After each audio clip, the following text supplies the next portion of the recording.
칼날이 도마 위를 미끄러지듯 지나갔다. 정확히 3mm 두께로 썰어진 연어가 접시 위에 놓였다. 주방은 긴장감으로 가득했다. 누군가의 숨소리마저 들릴 것 같은 정적 속에서 한 남자의 손이 움직였다. 소스 한 방울, 허브 한 입. 모든 것이 계산된 움직임이었다. 셰프, 준비 완료했습니다. 남자는 대답 없이 고개만 끄덕였다. 그의 눈빛은 차갑고 냉정했다. 마치 요리가 아닌 다른 무언가를 준비하는 것처럼. 같은 시각, 한국의 어느 레스토랑. 한 남자가 무릎을 꿇고 있었다. 주변 사람들은 충격에 빠진 얼굴로 그를 바라봤다. 말도 안 돼. 설마 그 사람이. 대체 무슨 일이 벌어진 걸까? 평범해 보였던 그 남자는 누구였을까? 이 놀라운 반전의 전체 이야기가 궁금하시다면 잠시만 구독 버튼을 눌러주세요. 평범해 보이는 사람들 속에 숨겨진 진짜 이야기를 매일 여러분께 전해드립니다. 자, 그럼 20년 전으로 돌아가 보겠습니다. 동창회 공지가 휴대폰에 떴을 때 강민우는 한참을 그 화면을 바라봤다. 20년 만에 고등학교 동창회. 누군가에겐 반가운 소식이겠지만 그에겐 달랐다. 민우는 오래된 옷장을 뒤졌다. 낡은 재킷 하나, 색이 바랜 청바지. 거울 앞에 선 그의 모습은 초라했다. 하지만 그의 눈빛만은 달랐다. 무언가를 준비하는 사람의 눈빛이었다. 동창회 장소는 시내 중심가의 고급 레스토랑이었다. 네온 사인이 화려하게 빛나는 입구 앞에서 민우는 잠시 멈춰섰다. 안쪽에서는 시끄러운 웃음소리가 들려왔다. 문을 열고 들어서자 몇몇 시선이 그를 향했다. 그리고는 곧 무관심하게 돌아섰다. 알아보는 사람도 반기는 사람도 없었다. 민우는 구석자리에 조용히 앉았다. 주변에서는 성공한 동창들의 자랑이 이어졌다. 나 요즘 사업이 대박이야. 지점만 5개야. 박준석의 목소리였다. 여전히 거만하고 큰 목소리. 민우는 물잔을 들어 천천히 물을 마셨다. 그의 손은 전혀 떨리지 않았다. 준석이 너 레스토랑 한다며? 대단하다. 그럼 우리 지역에서는 나를 모르는 사람이 없어. 다음 주에 6번째 지점 오픈한다. 박준석의 웃음소리가 크게 울렸다. 그 옆에 앉은 이재훈도 덩달아 웃었다. 준석이가 잘 돼서 나도 덕 좀 보지. 공동 경영자라고. 민우는 그들을 조용히 바라봤다. 20년이 지났지만 그들은 전혀 달라지지 않았다. 여전히 시끄럽고 여전히 거만했다. 누군가 민우 쪽을 흘끗 봤다. 저기 앉은 사람 누구야? 우리 반이었나? 모르겠는데. 얼굴이 있긴 한데. 그들은 금방 관심을 잃었다. 민우에게 말을 거는 사람은 아무도 없었다. 시간이 흐르고 술자리가 무르익었다. 박준석이 자리에서 일어나 큰 소리로 말했다. 야, 다들 내 레스토랑에 꼭 와봐. 내가 쏜다. 박수 소리가 터져나왔다. 민우는 여전히 조용히 앉아 있었다. 그의 입가에 미세한 미소가 번졌다.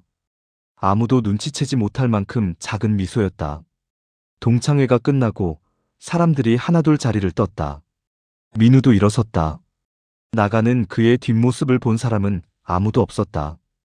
밖으로 나온 민우는 휴대폰을 꺼냈다. 검색창에 박준석 레스토랑이라고 쳤다. 5개의 지점 정보가 떴다. 그는 그중 본점 주소를 메모했다. 차가운 밤바람이 불었다. 민우는 고개를 들어 하늘을 봤다. 별 하나 없는 밤하늘이었다. 이제 시작이야. 그의 목소리는 낮고 차갑했다. 20년을 기다린 사람의 목소리였다. 민우는 집으로 돌아와 책상 서랍을 열었다. 오래된 수첩 하나가 나왔다. 고등학교 시절 그가 몰래 적어두었던 기록들이었다. 5월 12일. 오늘도 맞았다. 갈비뼈가 아프다. 5월 15일. 급식비를 또 빼앗겼다. 점심을 굶었다. 5월 23일. 선생님께 말했지만 믿어주지 않으셨다. 페이지를 넘길 때마다 그날의 기억이 되살아났다. 민우는 수첩을 천천히 덮었다. 그의 손이 미세하게 떨렸다. 20년이 지났지만 그 기억은 여전히 선명했다. 다음 날 민우는 박준석의 레스토랑 앞에 섰다. 준석의 스 키친이라는 간판이 화려하게 빛났다. 점심시간이라 손님들로 붐볐다. 민우는 평범한 손님처럼 안으로 들어갔다. 직원이 다가왔다. 몇 분이세요? 혼자요. 이쪽으로 안내해드리겠습니다. 창가 자리에 앉은 민우는 메뉴판을 펼쳤다. 가격대가 꽤 높았다. 고급 레스토랑을 표방하는 곳이었다. 메뉴 이름들도 거창했다. 셰프 특선 스테이크, 시그니처 파스타, 프리미엄 해산물 요리. 주문하시겠어요? 스테이크 미디엄으로 파스타 하나 추가요. 네, 알겠습니다. 주문을 받은 직원이 주방으로 들어갔다. 민우는 레스토랑 내부를 천천히 둘러봤다. 인테리어는 화려했지만 어딘가 어색했다. 고급스러움을 흉내낸 것 같은 느낌이었다. 20분쯤 지나 음식이 나왔다. 플레이팅은 그럴듯했다. 하지만 민우의 눈은 놓치지 않았다. 소스의 온도, 고기의 색깔, 야채의 신선도. 민우는 나이프를 들어 스테이크를 잘랐다. 단면을 확인했다. 미디엄을 주문했지만 웰던에 가까웠다. 한 입 먹어봤다. 고기는 질겼고 시즈닝은 과했다. 파스타도 마찬가지였다. 면은 불었고 소스는 기성품 맛이 강했다. 민우는 천천히 식사를 마쳤다. 표정 하나 변하지 않았다. 계산을 마치고 나오려는데 주방에서 익숙한 목소리가 들렸다. 야, 이 정도면 충분해. 손님들이 뭘 알아? 그냥 분위기 좋고 비싸 보이면 되는 거야. 박준석이었다. 그는 셰프복을 입고 주방 직원들에게 소리치고 있었다. 원산지 표기? 그거 누가 확인해? 그냥 국내산이라고 써. 민우는 입구에 멈춰섰다. 그의 눈빛이 차갑게 변했다. 며칠 뒤 민우는 다시 그 레스토랑을 찾았다. 이번엔 저녁 시간이었다. 박준석이 홀에 나와 손님들과 인사를 나누고 있었다. 오늘 음식 어떠셨어요? 제가 직접 만들었습니다. 손님들은 박수를 쳤다. 박준석은 만족스러운 표정으로 웃었다. 민우는 구석자리에서 그 모습을 지켜봤다. 박준석은 민우를 알아보지 못했다. 20년 전 자신이 괴롭혔던 그 학생을 기억조차 하지 못하는 것 같았다. 민우는 조용히 자리에서 일어났다. 나가는 길에 화장실 옆 복도에 붙은 직원 채용 공고가 눈에 들어왔다. 레스토랑 밖으로 나온 민우는 휴대폰을 꺼냈다. 그리고 한 통의 전화를 걸었다. 수진아, 나야. 도움이 필요해. 전화기 너머에서 여자의 목소리가 들렸다. 민우 오빠, 정말 오랜만이네요. 무슨 일이세요? 네가 식약처에서 일한다고 했지? 만나서 얘기할 수 있을까? 민우의 목소리는 여전히 차갑고 냉정했다. 계획은 이제 막 시작되었다. 사흘 후 민우는 시내 한 카페에서 한수진을 만났다. 20년 만의 재회였다. 수진은 민우를 보자마자 놀란 표정을 지었다. 오빠, 정말 오랜만이에요. 그런데 많이 변하셨네요. 너도 그렇고. 민우는 담담하게 답했다. 수진은 고등학교 시절 민우를 도우려 했던 몇 안 되는 사람이었다. 하지만 얼마 못 가 전학을 갔고 그 후로 연락이 끊겼었다. 연락 주셔서 반가워요. 그런데 무슨 일로? 민우는 잠시 망설이다가 입을 열었다. 박준석이라는 사람 기억나? 수진의 표정이 굳어졌다. 물론이죠. 어떻게 잊겠어요? 오빠한테 그렇게 심하게. 그 사람이 지금 레스토랑을 운영하고 있어. 5개 지점. 들었어요. SNS에서 봤어요. 민우는 가방에서 수첩을 꺼냈다. 최근 며칠간 적어둔 메모들이었다. 이 레스토랑에서 불법적인 일들이 벌어지고 있어. 원산지 표기 위반, 유통기한 조작 정황도 있고. 수진은 메모를 찬찬히 읽었다. 식약처 조사관으로서의 직업적 본능이 발동했다. 이 정도면 충분히 조사 대상이에요. 하지만 오빠, 이걸 왜? 정의를 바로 세우고 싶어서. 민우의 목소리에는 감정이 실리지 않았다. 수진은 그런 민우를 조용히 바라봤다. 알겠어요. 도와드릴게요. 하지만 공식적인 절차를 밟아야 해요. 그걸 원해. 며칠 후 민우는 다시 준석의 스키친을 찾았다. 이번엔 점심 피크 시간을 피한 오후 3시쯤이었다. 손님이 별로 없는 시간대였다. 민우는 메뉴판을 보다가 직원을 불렀다. 주방장님과 얘기할 수 있을까요? 네. 무슨 일이신데요? 음식에 대해 궁금한 게 있어서요. 직원이 난처한 표정을 지었다. 하지만 민우의 진지한 태도에 주방으로 들어가 박준석을 불렀다. 박준석이 나왔다. 셰프복을 입고 있었지만 여기저기 얼룩이 묻어 있었다. 손님, 무슨 일이시죠? 박준석은 민우를 전혀 알아보지 못했다. 민우는 천천히 입을 열었다. 이 집 스테이크 소고기가 호주산인데 메뉴판엔 한우라고 적혀 있던데요. 박준석의 표정이 순간 굳었다. 그게 착오가 있었나 보네요. 저희가 바로 수정하겠습니다. 파스타 소스도 직접 만드신다고 했는데 기성품 맛이 나던데요. 손님, 그게 무슨... 박준석의 목소리가 높아졌다. 주변 몇 안 되는 손님들이 쳐다봤다. 민우는 여전히 차분한 목소리로 말을 이었다. 그리고 이 양송이 버섯, 신선하지 않네요. 적어도 사흘은 된 것 같은데. 지금 뭐 하시는 겁니까? 장난하시는 거예요? 박준석이 화를 냈다. 하지만 민우는 전혀 흔들리지 않았다. 장난이 아니에요. 전문가로서 조언하는 겁니다. 전문가? 손님이 무슨 전문가? 민우는 자리에서 일어섰다. 그리고 박준석을 똑바로 쳐다봤다. 음식을 만드는 사람이요. 그 순간 박준석의 눈빛이 흔들렸다. 민우의 눈빛에서 뭔가 다른 걸 느꼈다. 평범한 손님의 눈빛이 아니었다. 일주일 후 다시 오겠습니다. 그때는 제대로 된 음식을 기대해도 될까요? 민우는 그렇게 말하고 레스토랑을 나섰다. 박준석은 그 자리에 멍하니 서 있었다. 등 뒤로 흐르는 땀을 느꼈다. 뭔가 잘못되고 있었다. 하지만 그게 뭔지 박준석은 아직 알지 못했다. 일주일은 박준석에게 지옥 같은 시간이었다. 민우의 말이 계속 머릿속을 맴돌았다. 그는 주방 직원들을 불러 모았다. 다음 주부터 제대로 해. 재료도 신선한 거로만 쓰고 원산지도 정확하게. 직원들은 어리둥절했다. 평소와 다른 태도였다. 사장님, 그러면 원가가... 닥쳐. 내가 알아서 할 테니까. 박준석은 불안했다. 저 남자가 누구일까? 왜 그렇게 정확하게 문제를 짚어낼 수 있었을까? 일주일 후 약속한 날. 민우는 정확히 저녁 6시에 레스토랑에 도착했다. 박준석은 이미 주방에서 대기하고 있었다. 이재훈도 옆에 있었다. 준석아, 그 손님 때문에 이렇게까지 할 필요 있어? 닥치고 있어. 뭔가 석연찮다고. 민우가 들어서자 박준석이 직접 맞이했다. 어서 오세요. 오늘은 특별히 제가 직접 요리하겠습니다. 기대하겠습니다. 민우는 테이블에 앉았다. 박준석은 긴장한 얼굴로 주방으로 들어갔다. 이재훈이 옆에서 속삭였다. 야, 저 사람 뭔가 이상하지 않아? 얼굴이 낯익은데. 아냐, 처음 보는 사람이야. 주방에서 박준석은 평소보다 신경 써서 요리했다.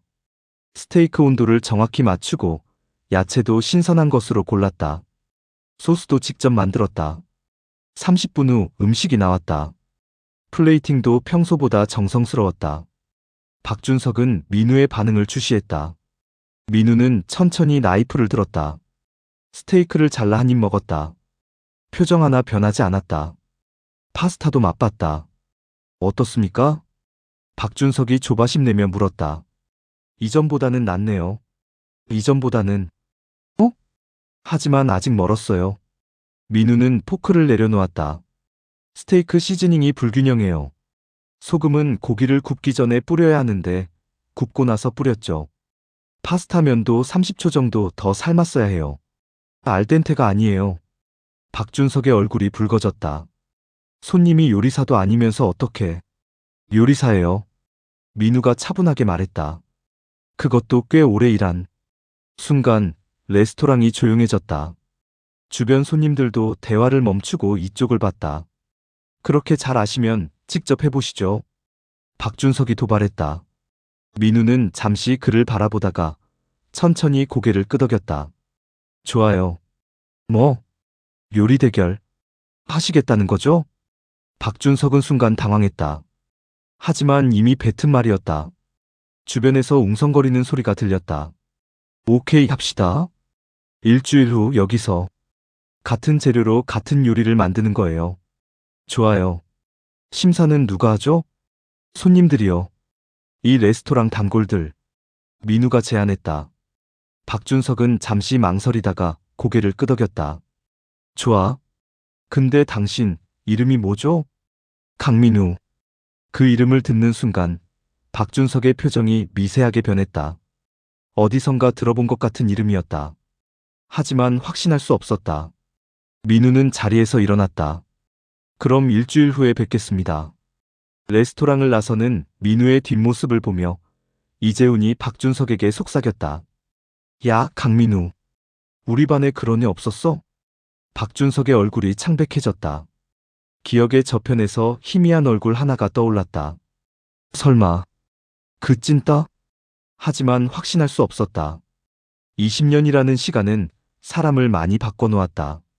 밤, 박준석은 잠을 이룰 수 없었다. 불안감이 점점 커졌다. 내일부터 연습해야 했다. 절대 질 수 없었다. 대결 당일, 준석의 스키치는 사람들로 가득 찼다.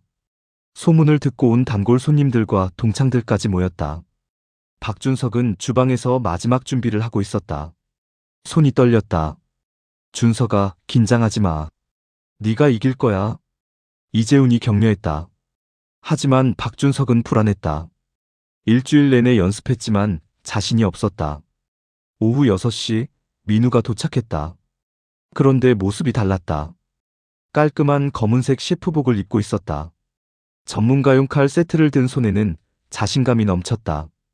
사람들이 웅성거렸다.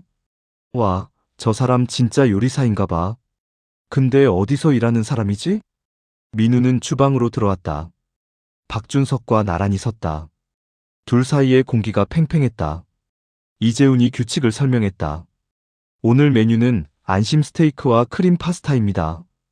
같은 재료, 같은 시간 40분. 손님들의 블라인드 투표로 승부를 정합니다. 시작. 박준석은 서둘러 재료를 준비하기 시작했다. 스테이크를 꺼내 시즈닝을 했다. 하지만 손이 떨려서 소금이 고르게 뿌려지지 않았다. 반면 민우의 움직임은 달랐다. 천천히 하지만 정확하게. 칼을 드는 자세부터가 달랐다. 프로페셔널했다.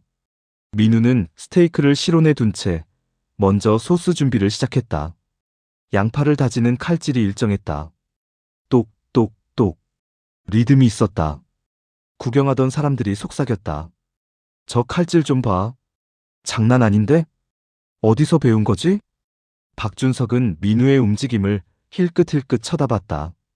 점점 초조해졌다. 그는 서둘러 파스타면을 삶기 시작했다. 민우는 여전히 여유로웠다. 스테이크를 팬에 올리기 전 표면의 수분을 완벽하게 제거했다. 팬의 온도를 손으로 확인했다. 정확히 200도. 치글. 스테이크가 팬에 닿자 완벽한 소리가 났다. 민우는 타이머를 확인하며 정확히 2분간 구웠다. 뒤집은 후 또 2분. 박준석의 스테이크는 이미 연기가 났다. 온도 조절에 실패한 것이었다. 30분이 지났다. 민우는 마지막 플레이팅을 시작했다.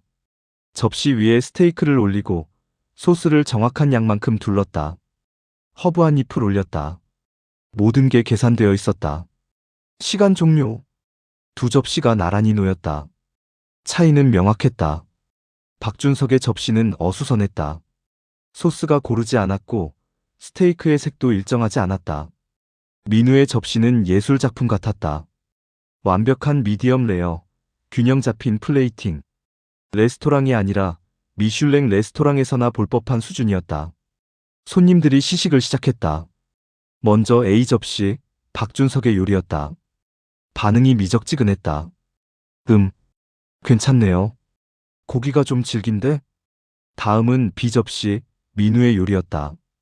첫 입을 먹은 손님의 눈이 커졌다. 이게 뭐야? 완전히 다른데? 이건 진짜 레스토랑 음식이잖아. 소스가 예술이네. 이거 어떻게 만든 거예요? 투표 결과는 압도적이었다. 30명 중 28명이 B를 선택했다. 이재훈이 떨리는 목소리로 발표했다.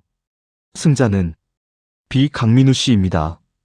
박준석은 그 자리에 주저앉았다. 완패였다. 민우는 셰프복을 벗으며 차분하게 말했다. 박준석 씨, 이제 제가 누군지 기억나세요? 박준석이 고개를 들었다. 민우의 차가운 눈빛과 마주쳤다. 저, 강민우예요. 20년 전 당신이 매일 괴롭혔던 순간 레스토랑이 정적에 휩싸였다. 박준석의 얼굴이 새하얗게 질렸다. 그리고 저는 지금 뉴욕 맨해튼 미슐랭 3스타 레스토랑 르시엘의 총괄 셰프입니다. 사람들이 경악했다.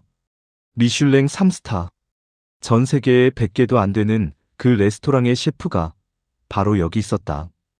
박준석은 믿을 수 없다는 표정으로 민우를 바라봤다.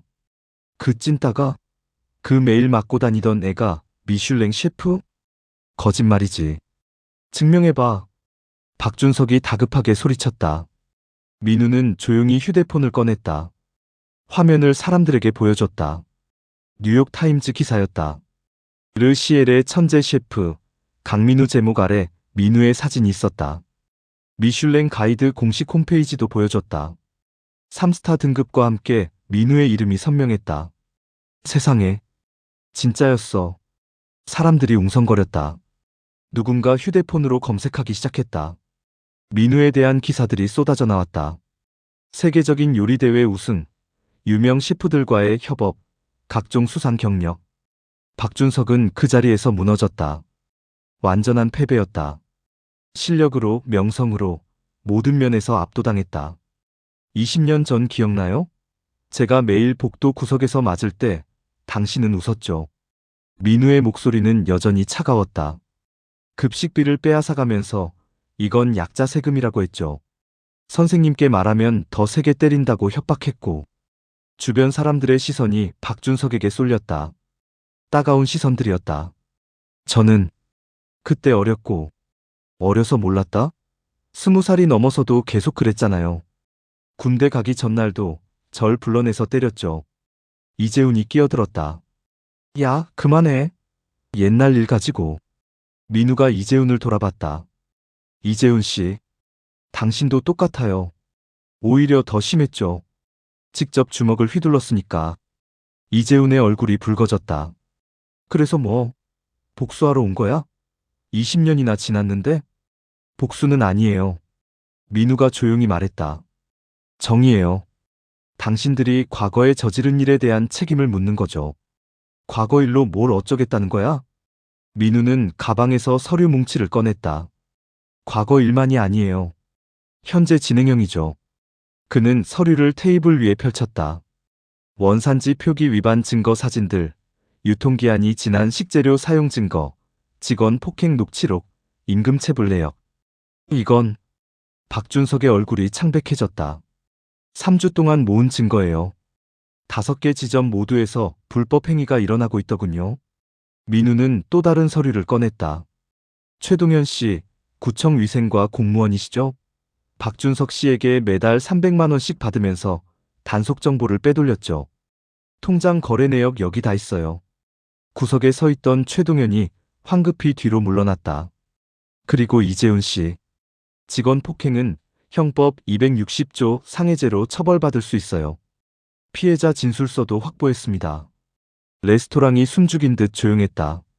민우는 마지막 서류를 꺼냈다. 그리고 이건 20년 전 일이에요. 오래된 수첩이었다. 학교 폭력 기록, 병원 진단서 사본, 당시 찍었던 상처 사진들. 민우는 모든 것을 기록해 두었다. 시효가 지났다고 생각하시겠지만 학교 폭력은 다릅니다. 최근 법이 바뀌었어요. 박준석이 바닥에 주저앉았다. 제발, 이러지 마. 제발이라고 했죠? 20년 전 제가 그렇게 빌었을 때 당신은 뭐라고 했죠? 빌수록 더 재미있다고 했잖아요. 민우는 휴대폰을 꺼내 전화를 걸었다. 수진아, 들어와도 돼? 레스토랑 문이 열리고 한수진이 들어왔다. 그 뒤로 경찰 2명과 식약처 조사관들이 함께 들어왔다. 식품의약품안전처입니다. 박준석 씨, 식품위생법 위반 및 원산지 표기 위반 혐의로 조사에 협조해 주시기 바랍니다. 이재훈 씨, 폭행 및 근로기준법 위반 혐의가 있습니다. 최동현 씨, 뇌물수수 혐의로 동행해 주시기 바랍니다. 박준석은 완전히 무너졌다.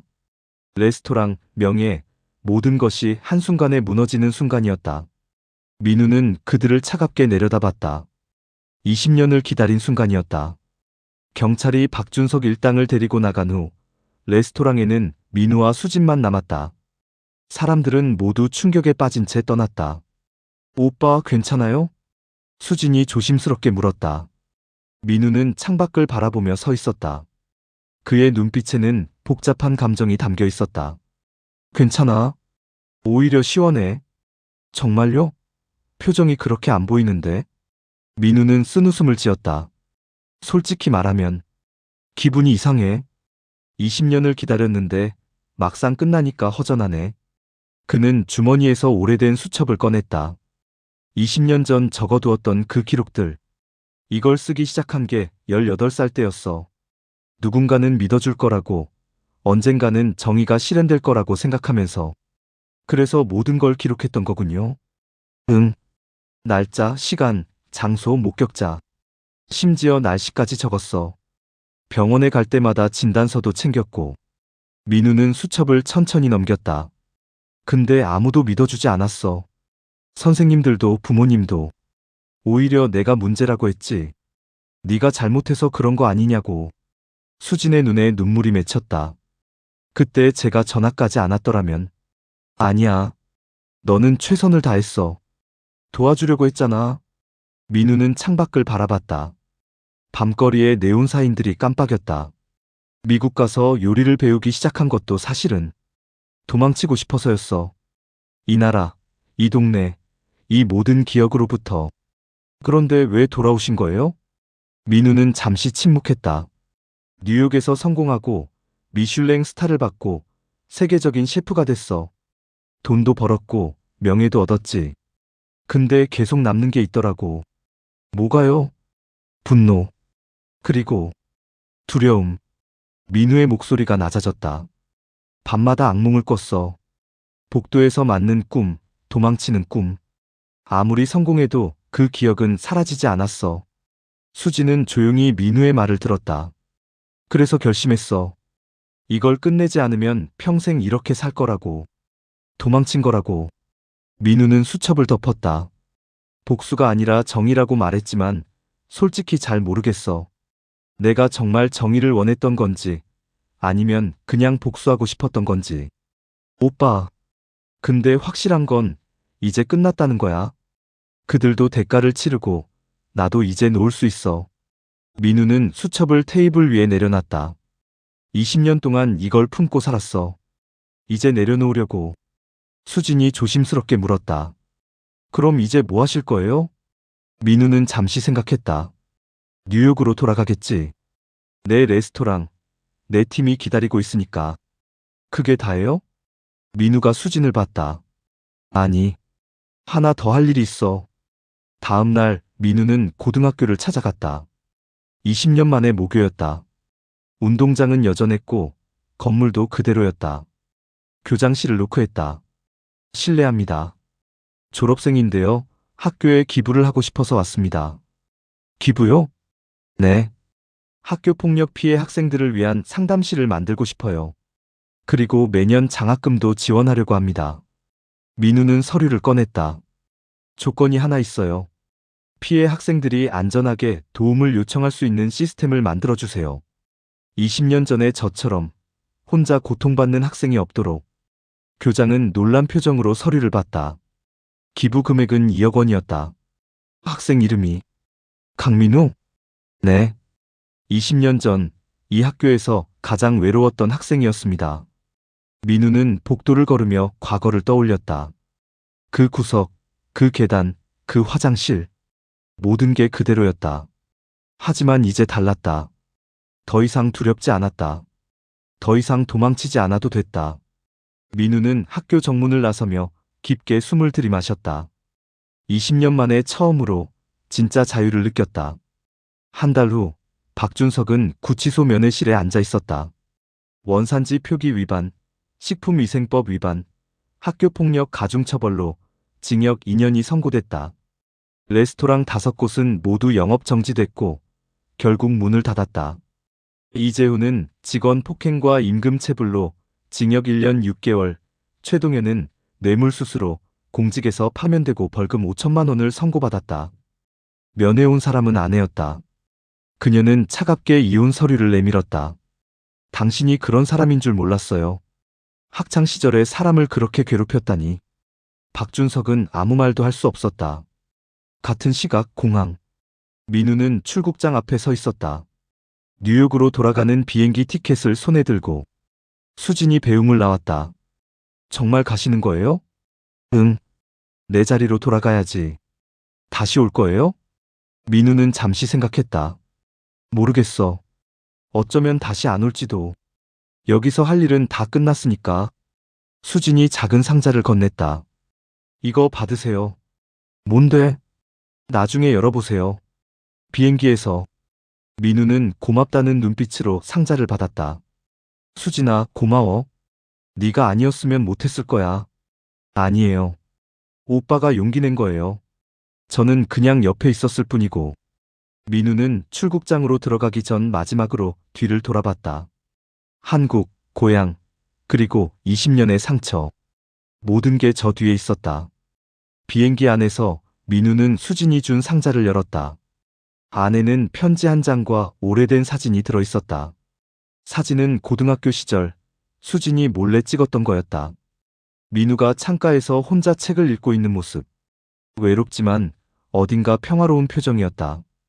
편지를 펼쳤다. 오빠, 20년 전 그때 오빠는 혼자가 아니었어요. 제가 봤어요. 힘들어하는 오빠를, 그래도 포기하지 않는 오빠를. 그때의 오빠가 있었기에 지금의 오빠가 있는 거예요. 자랑스러워요. 그리고 이제는 정말 자유로워지길 바라요. 마이너스 수진. 민우의 눈가에 눈물이 맺혔다. 20년 만에 처음 흘리는 눈물이었다. 3개월 후, 박준석은 출소 후 작은 식당에서 설거지 아르바이트를 하고 있었다. 화려했던 셰프복 대신 낡은 앞치마를 두르고. 어느 날 그는 우연히 뉴스를 봤다. 강민우가 세계 최고 셰프 100인에 선정됐다는 소식이었다. 박준석은 설거지를 멈추고 화면을 봤다. 민우는 여전히 차갑지만 어딘가 평화로운 표정이었다. 저 친구, 정말 대단하네. 옆에 있던 주인 아주머니가 물었다. 아는 사람이에요? 박준석은 잠시 망설이다가 대답했다. 네. 아주 오래전에. 제가 정말 못되게 군 사람이에요. 그래요? 그럼 사과라도 했어요? 박준석은 고개를 저었다. 사과할 자격도 없어요. 그냥 저 사람이 행복했으면 좋겠네요. 뉴욕 르시엘. 민우는 주방에서 요리를 하고 있었다. 완벽한 칼질, 정확한 플레이팅. 모든 게 예술이었다. 부주방장이 물었다. 셰프, 한국 다녀오시더니 뭔가 달라지신 것 같아요. 그래? 네. 더 편안해 보이세요. 민우는 미소 지었다. 정말로 오랜만에 진짜 미소였다. 그날 밤 민우는 옥상에 올라갔다. 뉴욕의 야경이 한눈에 보였다. 그는 주머니에서 오래된 수첩을 꺼냈다. 20년 동안 품고 다녔던 그 수첩. 천천히 페이지를 넘기며 마지막으로 읽었다. 그리고 조용히 말했다. 이제 됐어. 이제 놓을 수 있어. 민우는 수첩을 가슴에 품었다. 버리지는 않았다. 그건 그의 일부였으니까. 하지만 이제 더 이상 그것에 묶이지 않았다. 바람이 불었다. 차갑지만 상쾌한 바람이었다. 민우는 하늘을 올려다봤다. 별이 빛나고 있었다. 20년 만에 보는 별빛이었다. 18살의 나에게. 민우는 조용히 말했다. 너는 잘 견뎠어. 그리고 이겼어. 이제 행복해도 돼. 그렇게 20년의 이야기가 끝났다. 복수는 끝났지만 삶은 계속됐다. 민우에게도 박준석에게도.